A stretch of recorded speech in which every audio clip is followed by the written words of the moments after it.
আসসালামু আলাইকুম প্রিয় শিক্ষার্থীবৃন্দ, হোম টিউটরসের পক্ষ থেকে আজ আমি হাজির হয়েছি অষ্টম শ্রেণীর বিজ্ঞান বিষয় নিয়ে অধ্যায় ষষ্ঠ। ছয় অধ্যায়টা পরমাণুর গঠন। এটা অনেক ছাত্রছাত্রী বুঝতে চাও না, কঠিন মনে হয়, এজন্য আমি এটা নিয়ে আগে কাজ শুরু করছি। আর ষষ্ঠ অধ্যায়টা ভালো করে বুঝতে হবে এই কারণেই যে পরবর্তীতে আরেকটা অধ্যায় আছে আমাদের, যে রাসায়নিক বিক্রিয়া। ওই অধ্যায়টা বুঝতে হলে আমাদের ষষ্ঠ অধ্যায় সম্পর্কে অবশ্যই ভালো ধারণা থাকতে হবে, তাহলে রাসায়নিক বিক্রিয়াটা আমরা ভালোভাবে বুঝতে পারবো। আর ষষ্ঠ অধ্যায় আর রাসায়নিক বিক্রিয়া যেটা আছে, এই অধ্যায় দুটা অবশ্যই পড়তে হবে, কারণ এখান থেকে সৃজনশীল মাস্ট বি আসবেই জেএসসি পরীক্ষায়। তো ক্লাস 8-এর বিজ্ঞান বিষয়টা কয়েকটি ভাগে ভাগ করা হয়েছে, যেমন হচ্ছে জীববিজ্ঞান আছে, পদার্থবিজ্ঞান আছে, রসায়ন আছে, আর আছে সমন্বয়। তাহলে রসায়নের ভিতরে এই পরমাণুর গঠনটা, রসায়নিক যেই আলাদা ভাগ আছে এটা পড়ে। আর পরমাণুর গঠন নিয়ে আজকে আমি শুরুতেই যে আলোচনা করব সেটা হচ্ছে পদার্থ কাকে বলে। কারণ পদার্থ কাকে বলে এটা আমরা যদি ভালোভাবে বুঝি, পদার্থ কত প্রকার, কি কি, তাহলে এটা আমার পরমাণুর গঠন বুঝতে সহজ হবে। তো আমি দেখি পদার্থ কাকে বলে। সেটা হচ্ছে আমরা অনেক পড়ছি, যার ভর আছে, জায়গা দখল করে, বল প্রয়োগে বাধা প্রদান করে, তাকে পদার্থ বলে। আসলে এটাই সত্য, যার জায়গা মানে ভর আছে, জায়গা দখল করে, বল প্রয়োগ করলে বাধা প্রদান করে, সেটা তাকে পদার্থ বলে। আর আমরা পড়ে আসছি পদার্থ 3 প্রকার, কঠিন, তরল, বায়বীয়। আসলে পদার্থ 3 প্রকার না, পদার্থ হচ্ছে 2 প্রকার, মৌলিক পদার্থ আর যৌগিক পদার্থ। পদার্থ 2 প্রকার, একটি হচ্ছে মৌলিক পদার্থ,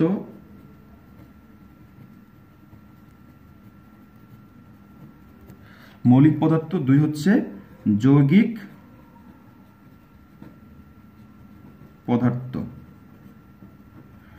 তো আমরা মৌলিক পদার্থ, যৌগিক পদার্থের কথা শুনলেই মনে হয় যে 6, 7 বা 5-এ পড়ে আসছি যে মৌলিক পদার্থ কি, যৌগিক পদার্থ কি। মৌলিক পদার্থ হচ্ছে সেই সকল পদার্থ যাদেরকে আমরা ভাঙলে শুধু ওই পদার্থই পাওয়া যাবে, অন্য কোনো পদার্থ পাওয়া যাবে না, তাদেরকে মৌলিক পদার্থ বলে।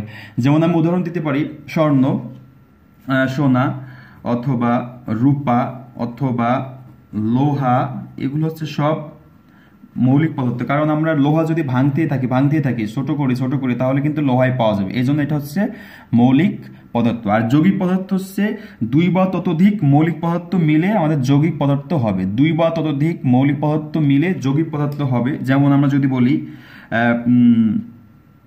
পানি, কার্বন ডাইঅক্সাইড, পানির সংকেত হচ্ছে H2O, তারপর হচ্ছে carbon dioxide, carbon die oxide, এর সংকেত হচ্ছে CO2। তাহলে এই দুটো হচ্ছে যৌগিক পদার্থ। আরও যৌগিক পদার্থ অনেক আছে। তাহলে আমরা মৌলিক পদার্থ বুঝলাম, যে সকল পদার্থ ভাঙলে শুধু ওই পদার্থই পাওয়া যাবে, তাদেরকে আমরা বলবো মৌলিক পদার্থ। আর যৌগিক পদার্থ হচ্ছে 2 বা ততোধিক মৌলিক পদার্থ মিলে যৌগিক পদার্থ গঠিত হবে। যেমন পানিটা হাইড্রোজেন আর অক্সিজেন মিলে গঠিত হয়েছে। হাইড্রোজেন নিজে একটা মৌলিক আর অক্সিজেন নিজে একটা মৌলিক, দুটা মিলে একসাথে পানি হয়েছে, এই জন্য পানিটা যৌগিক। আবার কার্বন ডাইঅক্সাইড তৈরি হয়েছে কার্বন আর অক্সিজেন দিয়ে, কার্বনটা নিজে মৌলিক, অক্সিজেন নিজে মৌলিক, এই জন্য 2টা মৌলিক মিলে একটা যৌগিক পদার্থ গঠন হয়েছে। তো আমি এটা বোঝাতে চাইলাম এই কারণেই, কারণ মৌলিক পদার্থ আর যৌগিক পদার্থ আমাদের জানতে হবে। আর 3 প্রকার পড়ছি। অবস্থা ভেদে পদার্থ 3 প্রকার, অবস্থা ভেদে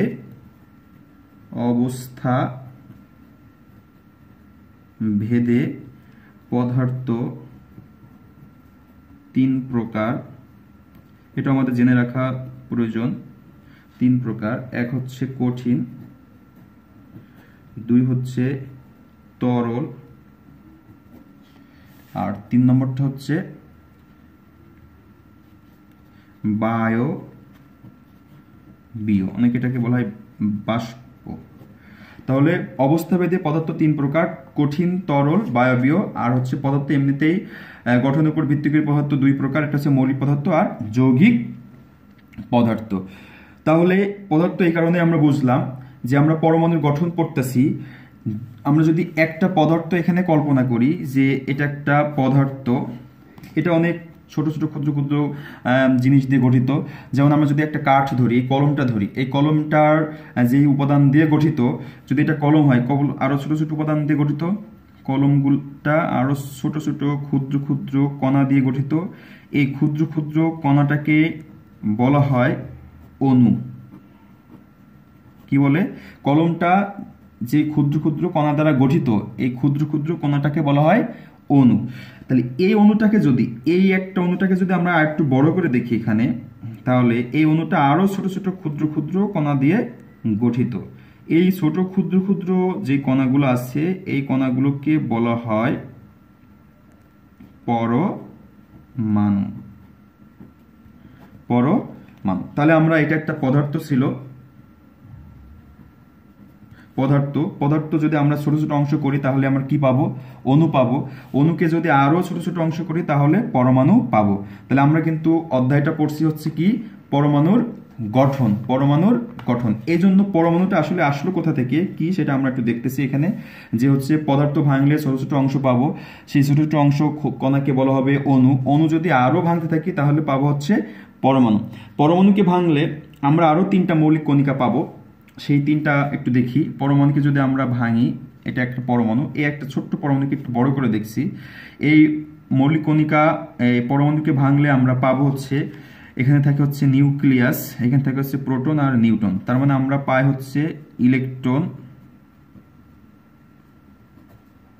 প্রোটন আর হচ্ছে নিউট্রন। এই 3টা জিনিস আমরা পাই। পরমাণু ভাঙলে কি কি পাই? ইলেকট্রন, প্রোটন আর নিউট্রন। এই 3টা কণিকা মৌলিক পদার্থের স্থায়ী মূল কণিকা। স্থায়ী মূল কণিকা, তার মানে পরমাণুতে এই 3টা কণিকা থাকবেই। পরমাণুতে এই 3টি কণিকা থাকবে। শুধু একটা মৌল আছে যেখানে 3টা কণিকা নাই, একটা কণিকা বাদে, সেটা হচ্ছে হাইড্রোজেন। হাইড্রোজেনের শুধু আমাদের ইলেকট্রন আর প্রোটন আছে, নিউট্রন নাই। ইলেকট্রন, প্রোটন আর নিউট্রন আছে। যে হাইড্রোজেনটা আমরা সবসময় প্রকৃতি থেকে পাই এবং ব্যবহার করি, আলোচনা করি, সেটার ভিতরে নিউট্রনটা নাই। আর বাকি যে 118টা মৌল আবিষ্কার হয়েছে, 117টা মৌলের ভিতরেই 3টা কণিকায় আছে, ইলেকট্রন, প্রোটন আর নিউট্রন। এই জন্য এই 3টা কণিকাকে পরমাণুর স্থায়ী মূল কণিকা বলা হয়। পরমাণুর স্থায়ী মূল কণিকা। এছাড়া আরো অস্থায়ী মূল কণিকা আছে, সেটা হচ্ছে মেসন, মাইওয়ান, নিউট্রনো। এইগুলো হচ্ছে আমাদের স্থায়ী, অস্থায়ী মূল কণিকা। এটা আমাদের 8ম শ্রেণীতে নাই, তারপর আমরা মনে রাখার চেষ্টা করব। তাহলে আমাদের পদার্থ ভাঙলে অণু পাওয়া যায়, অণু ভাঙলে পরমাণু পাওয়া যায়, পরমাণু ভাঙলে ইলেকট্রন, প্রোটন আর নিউট্রন পাওয়া যায়। এটা আমরা পরবর্তীতে আরো বিশদভাবে আলোচনা করব।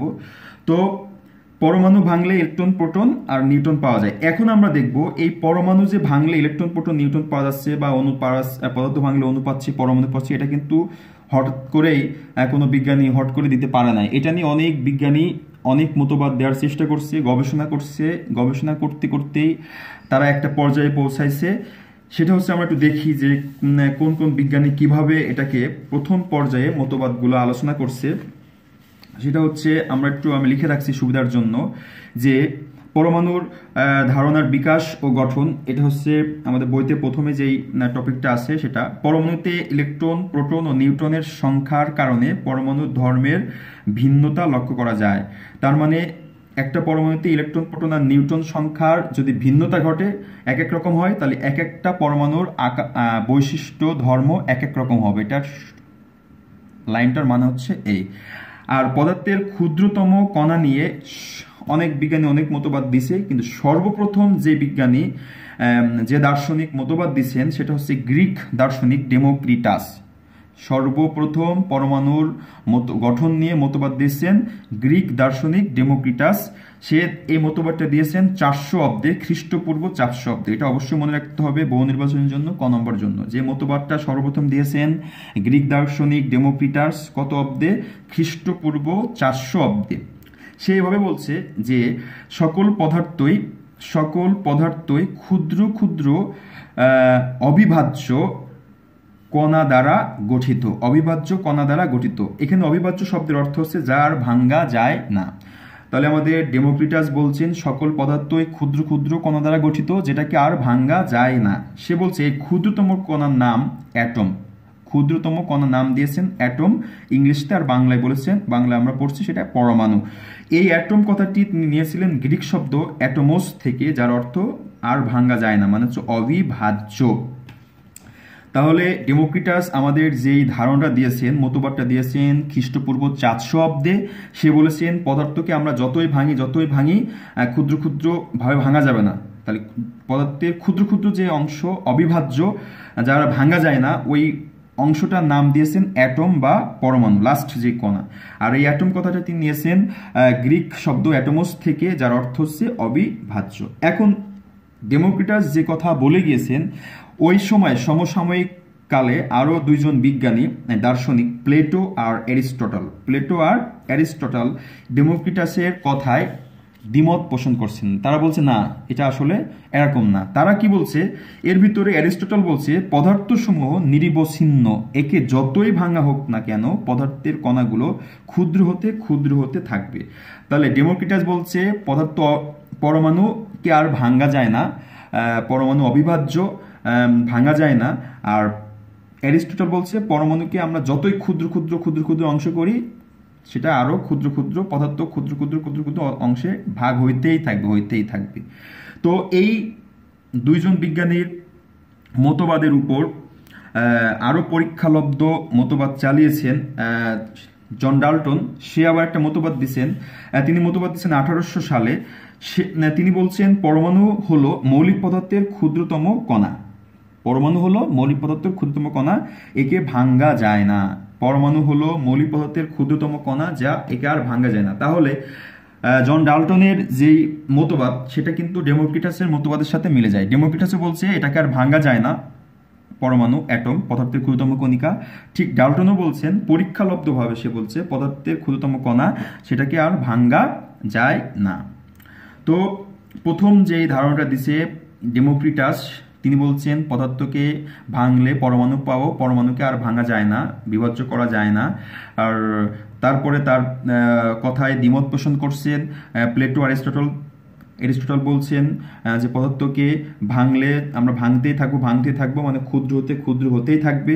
এর কিছুদিন পরে বলতে 1800 সালে জন ডাল্টন বলেছেন যে পরমাণু হলো মৌলিক পদার্থের ক্ষুদ্রতম কণা, একে ভাঙা যায় না। এই যে মৌলিক পদার্থের ক্ষুদ্রতম কণা, তাহলে মৌলিক যে পদার্থ, এটা কিন্তু আমরা পড়ে আসছি, যে পদার্থকে ভাঙলে শুধু ওই পদার্থই পাওয়া যায়, সেটাকে বলা হয় মৌলিক পদার্থ। এই জন্য আমি আগে মৌলিক পদার্থটা তোমাদেরকে বোঝানোর চেষ্টা করছি। তাহলে জন ডাল্টন বলছে পরমাণু হচ্ছে মৌলিক পদার্থের ক্ষুদ্রতম কণা, এটিকে আর ভাঙ্গা যায় না। এখন আমরা দেখব এরপরে ডাল্টনের মতবাদের কিছু সীমাবদ্ধতা থাকার কারণে এটা নিয়ে গবেষণা করতে রাদারফোর্ড 1911 সালে একটা মতবাদ দিয়েছেন। 1911 সালে একটা মতবাদ দেন। 1911 সালে সে বলেছে পরমাণুর একটি কেন্দ্র আছে, এর নাম দিয়েছেন হচ্ছে নিউক্লিয়াস।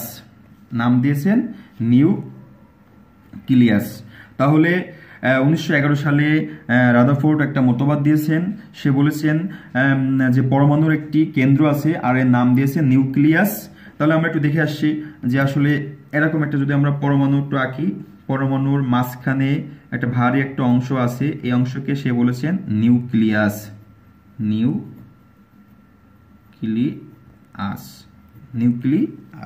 একটা গেল। আর আরো বলেছেন যে নিউক্লিয়াসে সকল ভর কেন্দ্রীভূত থাকে, আর নিউক্লিয়াসে থাকবে হচ্ছে প্রোটন আর নিউট্রন। তো আমরা এখানে যদি একটু দেখি, এখানে থাকবে হচ্ছে প্রোটন আর নিউট্রন, আর এখানে থাকবে হচ্ছে ইলেকট্রন। সে বলেছে নিউক্লিয়াসটা হচ্ছে অতি ক্ষুদ্র। দ্বিতীয় যে লাইনটা আছে সেটা আমরা একটু দেখব। নিউক্লিয়াস অত্যন্ত ক্ষুদ্র, পরমাণুর বেশিরভাগ জায়গায় ফাঁকা থাকে। আর সৌরজগতের সাথে সে তুলনা করছে। আমি একটু আসি। তাহলে রাদারফোর্ড বলেছেন পরমাণু একটি কেন্দ্র আছে, এই কেন্দ্রের নাম দিয়েছেন নিউক্লিয়াস, আর নিউক্লিয়াসে সাধারণত প্রোটন আর ইলেকট্রন থাকে। দ্বিতীয় কথা সে বলছে নিউক্লিয়াসটা অত্যন্ত ক্ষুদ্র। আর পরমাণুর আমরা যে চিত্রটা আঁকিয়েছি, এখান থেকে দেখলে বোঝা যাচ্ছে এটা যদি একটা পুরা পরমাণু হয়, এই পরমাণুর মাঝখানে আছে নিউক্লিয়াস, আর পুরো জায়গাটাই কিন্তু ফাঁকা। সে কথা বলে গেছে যে পরমাণুর বেশিরভাগ জায়গায় ফাঁকা থাকে। যেমন আমরা যদি এই পরমাণুটা আঁকি, এখানে হচ্ছে নিউক্লিয়াসের ভিতরে প্রোটন নিউট্রন থাকে, তাহলে এটা হচ্ছে অনেক জায়গাটা পুরোটাই ফাঁকা জায়গা। তো এরপরে সে সৌরজগতের সাথে তুলনা করছে এভাবে যে সূর্যকে কেন্দ্র করে যেমন বিভিন্ন গ্রহ উপগ্রহগুলো নির্দিষ্ট সূর্যকে কেন্দ্র করে বিভিন্ন গ্রহগুলো ঘুরছে, একই রকমভাবে নিউক্লিয়াসকে কেন্দ্র করে ইলেকট্রনগুলো একটা বা নিউক্লিয়াসকে কেন্দ্র করে ইলেকট্রনগুলা ঘোরে, সেই কথা বলে গেছে। নিউক্লিয়াসকে কেন্দ্র করে ইলেকট্রনগুলা ঘোরে।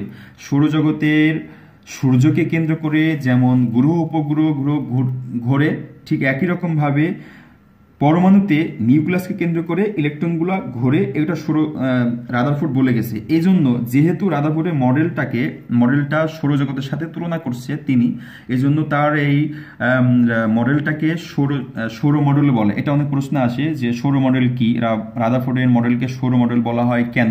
তখন কিন্তু এভাবে লিখতে হবে যে তিনি সৌরজগতের নিউক্লিয়াসকে কেন্দ্র করে যেমন গ্রহ উপগ্রহ করে এই সূর্যকে কেন্দ্র করে যেমন গ্রহ উপগ্রহ ঘোরে, ঠিক নিউক্লিয়াসকে কেন্দ্র করেও ইলেকট্রনগুলো ঘোরে, সেই কথা বলে গেছেন, তুলনা করছে। এজন্য তার মডেলটা সৌরজগতের সাথে তুলনা করার কারণে সৌর মডেলও বলে। এছাড়া আরেকটা কথা বলছেন কেন্দ্রমুখী বল।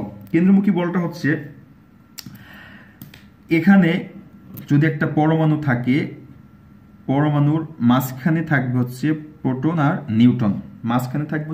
আর নিউট্রন, আর বাইরে থাকবে ইলেকট্রন। এখানে বলে নেওয়া প্রয়োজন, ইলেকট্রনের যে চার্জ সেটাও কিন্তু হচ্ছে ঋণাত্মক, আর প্রোটনের যে চার্জ সেটা হচ্ছে ধনাত্মক চার্জ। আমি একটু পরে ওটা দেখাবো, এখন একটু বলে নিলাম। আর নিউট্রন হচ্ছে চার্জ নিরপেক্ষ, কোনো চার্জ নাই, মানে আধান নাই। আধান কি এটাও আমরা একটু পরবর্তী টিউটোরিয়ালে জানবো ইনশাল্লাহ। তাহলে ইলেকট্রনের চার্জ হচ্ছে ঋণাত্মক, প্রোটনের চার্জ ধনাত্মক, আর নিউট্রনের চার্জ হচ্ছে নিরপেক্ষ। এখন সে বলেছে যে যেহেতু মাঝখানে কি আছে নিউক্লিয়াস, আর নিউক্লিয়াসের ভিতর আছে প্রোটন, তার প্রোটনের চার্জ হচ্ছে কি ধনাত্মক। তাহলে মাঝখানে প্রোটনের চার্জ, তার মানে ধনাত্মক নিউক্লিয়াস আর বাইরে আছে ঋণাত্মক ইলেকট্রন, এর দুইটার ভিতরে একটা আকর্ষণ বল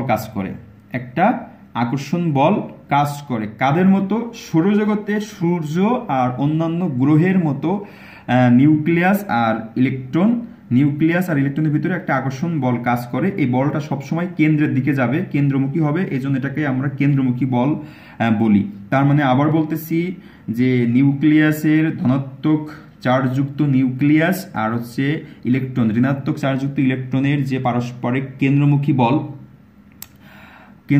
বল কার মতো কাজ করে? যেমন সৌরজগৎকে কেন্দ্র করে, সূর্যকে কেন্দ্র করে গ্রহ উপগ্রহ একটা নির্দিষ্ট আকর্ষণ বলে কেন্দ্র করে ঘোরে, ঠিক একই রকম ভাবে এই আকর্ষণ বলে কাজ করে নিউক্লিয়াস আর হচ্ছে ইলেকট্রন, এ কথা তিনি বলে গিয়েছেন।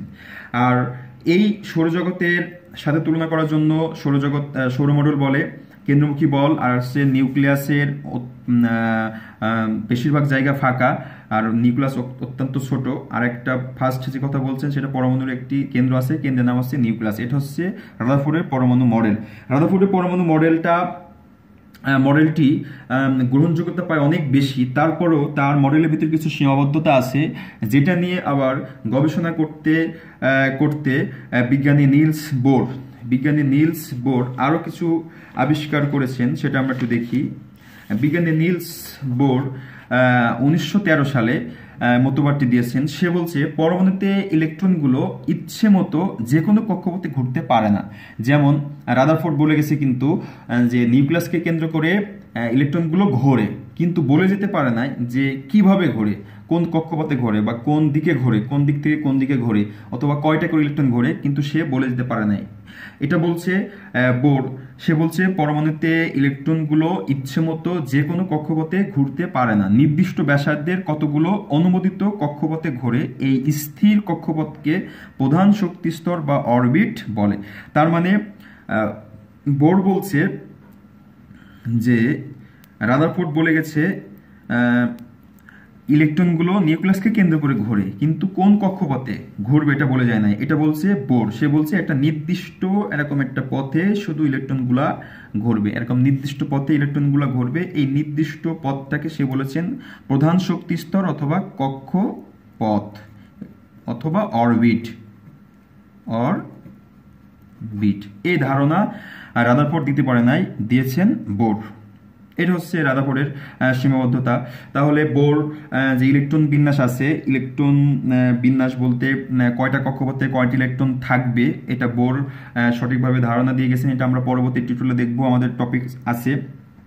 আর এখানে আমি একটা চার্ট লিখে রাখছি যে আমরা কিছুক্ষণ আগে ইলেকট্রন, প্রোটন, নিউট্রনের আধান, চার্জ বললাম যে ধনাত্মক, ঋণাত্মক। এটা সুন্দর করে তোমরা অবশ্যই মনে রাখার চেষ্টা করবা যে মূল কণিকা, স্থায়ী মূল কণিকা তিনটা আছে, ইলেকট্রন, প্রোটন আর নিউট্রন। ইলেকট্রন, প্রোটন আর নিউট্রন। ইলেকট্রনের ই দ্বারা প্রকাশ করা হয় প্রতীক, আর প্রোটনের পি দ্বারা প্রকাশ করা হয়, আর নিউটনের প্রতীক হচ্ছে এন দ্বারা প্রকাশ করা হয়। প্রকৃত আধান বা চার্জ আমরা পড়ছি নিউটনের কোনো চার্জ নাই, নিউটনের কোনো চার্জ নাই। আর ইলেকট্রনের চার্জ হচ্ছে, যেহেতু ইলেকট্রন মাইনাস, ঋণাত্মক চার্জগ্রস্ত, 1.60 × 10⁻19 -19 কুলম্ব। চার্জের একক হচ্ছে কুলম্ব।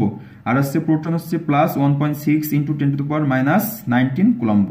আর প্রকৃত ভর হচ্ছে এটা, যে আসলে একটা ইলেকট্রনের ভর হচ্ছে 9.11 × 10⁻28 গ্রাম। 28 গ্রাম। গ্রামটাকে কেজি করতে হলে আমরা জানি 1000 দিয়ে ভাগ করতে হয়। আর প্রোটনের ভর আছে, প্রকৃত ভর 1.673 × 10⁻24 গ্রাম।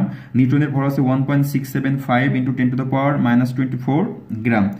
আপেক্ষিক আদান, যেটা আমরা ধরে নিই যে ইলেকট্রন যেহেতু আমরা মাইনাস পড়ছি -1, আর প্রোটন হচ্ছে +1, আর নিউটনের কোনো আধান নাই, শূন্য। আপেক্ষিক ভরও আমরা 1 2 ধরে নিই।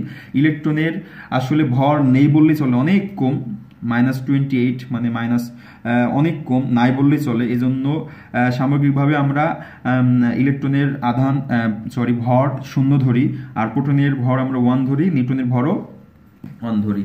তো আজকে আমরা যতটুকু শিখলাম সেটা হচ্ছে পদার্থ কাকে বলে, পদার্থ কত প্রকার, কি কি পদার্থের, যে ভাঙলে অণু পায়, অণু ভাঙলে পরমাণু পায়, পরমাণুর গঠন নিয়ে আমরা অধ্যায়টা আলোচনা করছি। পরমাণুর গঠন নিয়ে অনেক বিজ্ঞানী অনেক মতবাদ দিয়েছেন। সর্বপ্রথম দিয়েছেন ডেমোক্রিটাস 400 অব্দে। সে বলেছে পদার্থকে ভাঙলে পরমাণু পাবো, আর পরমাণুকে আর ভাঙা যায় না, অবিভাজ্য। আর এইটা নাম দিয়েছেন তিনি অ্যাটম, যেটা ভাঙা যায় না। এরপরে তার কথার দ্বিমত পোষণ করার জন্য প্লেটো, অ্যারিস্টটল আর একটা কথা বলেছেন যে পদার্থ নিরবিচ্ছিন্ন, একে যতই ভাঙা হোক না কেন ভাঙতেই থাকবে, ভাঙতেই থাকবে। এটার পরীক্ষালব্ধ ফল উপর আবার পরীক্ষা করতে যে 1800 সালে জন ডাল্টন বলেছেন পরমাণু হলো মৌলিক পদার্থের ক্ষুদ্রতম কণা, একে আর ভাঙা যায় না। তা ডাল্টনের মতবাদের উপর ভিত্তি করে বিজ্ঞানী বোর আবার কিছু কথা বলেছেন। বোরের উপর ভিত্তি করে আবার রাদারফোর্ড কিছু কথা বলেছেন যে পরমাণুকে মাঝখানে একটা ক্ষুদ্র জায়গা আছে, ওটার নাম হচ্ছে নিউক্লিয়াস। নিউক্লিয়াসকে কেন্দ্র করে ইলেকট্রনগুলো ঘোরে। সৌরজগৎকে কেন্দ্র করে যেমন গ্রহ উপগ্রহ ঘোরে, নিউক্লিয়াসকে কেন্দ্র করে ইলেকট্রনগুলো ঘোরে। আর মাঝখানে যে ধনাত্মক চার্জ আর বাইরের ইলেকট্রন ঋণাত্মক চার্জ, ধনাত্মক আর ঋণাত্মক চার্জের ভিতরে যে কেন্দ্রমুখী আকর্ষণ বল, এটা সেম কার মতো, যে হচ্ছে সৌরজগতের সূর্যকে কেন্দ্র করে যেমন গ্রহ উপগ্রহ যে শক্তি আকর্ষণে ঘোরে, এইভাবে এই বলে ঘোরে, এটা সে বলে গিয়েছে। আর যেহেতু রাদারফোর্ড বলতে পারে নাই কোন কক্ষপথে কয়টি ইলেকট্রন ঘুরবে, আসলে কোন দিক থেকে কোন দিকে ঘুরবে, এটা নিয়ে আবার আলোচনা করেছেন বোর। সে বলেছেন নির্দিষ্ট কক্ষপথে ঘুরবে, আর নির্দিষ্ট কক্ষপথে কয়টা ইলেকট্রন ঘুরবে সেটা আমরা পরবর্তী টিউটোরিয়ালে দেখব, ইলেকট্রন বিন্যাসে। তো আজকে এই পর্যন্তই। যতটুক পড়ানো হলো বোঝানোর চেষ্টা করলাম। অবশ্যই বাসায় মূল বই যেটা আছে, মূল বই অবশ্যই পড়বা। আর আমি যে কথাগুলো বললাম এই কথাগুলো অবশ্যই মূল বইয়ের সাথে মিলিয়ে দেখবা যে কতটুক বোঝাইতে পারলাম। আর আমি যেভাবে পড়লাম এগুলো হচ্ছে ইম্পর্টেন্ট। এইভাবে যদি তোমরা মনে রাখার চেষ্টা করো যে আসলে বোরের জিনিসটা কি, প্লেটো বা অ্যারিস্টটলের জিনিসটা কি, ডাল্টনের জিনিসটা কি, রাদারফোর্ড, নিলস বোর মূল বিষয়টা কি বোঝাতে চাইছে, তাহলে এখান থেকে যদি সৃজনশীল আসে ইনশাল্লাহ তোমরা সৃজনশীল ফুলফিল অ্যান্সার করতে পারবা। তো আজ এই পর্যন্তই। আমার চ্যানেলটা অবশ্যই সাবস্ক্রাইব করবা। প্রতিদিন একই কথা বলি, সাবস্ক্রাইব করতে টাকা লাগে না, লাইক করবা আর বেশি বেশি শেয়ার করবা, বন্ধুদের মধ্যে শেয়ার করবা যেন তারাও বিষয়টা বুঝতে পারে। আর বাসায় পড়াশোনা করবে, মা বাবাকে সম্মান করবা, নামাজ পড়বা। আসসালামু আলাইকুম।